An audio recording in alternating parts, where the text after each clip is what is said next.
ఎక్కడెక్కడ సుబ్రహ్మణ్యుడి పేరు చెప్తామో, ఎక్కడెక్కడ తలుచుకుంటామో అక్కడక్కడ సంతానం మనకు ఏ విధమైన ప్రమాదం రాదు. సుబ్రహ్మణ్యుడికి నమస్కారం చేస్తే కుజగ్రహ దోషం కూడా ఉపశమిస్తుంది.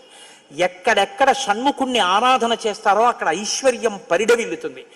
పక్కన ఉన్నటువంటి తమిళ దేశం, ద్రవిడ దేశంలో అంత ఐశ్వర్యం వచ్చింది, అన్ని పరిశ్రమలు వచ్చాయంటే కారణం ఏమిటో తెలుసా అండి? సుబ్రహ్మణ్యారాధన. వాళ్ళు విపరీతమైన సుబ్రహ్మణ్యారాధన చేస్తారు.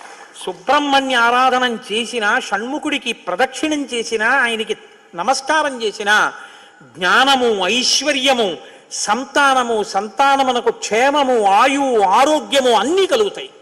అంత శక్తివంతమైనటువంటి సర్గ ఈ షణ్ముఖోత్పత్తి సర్గ.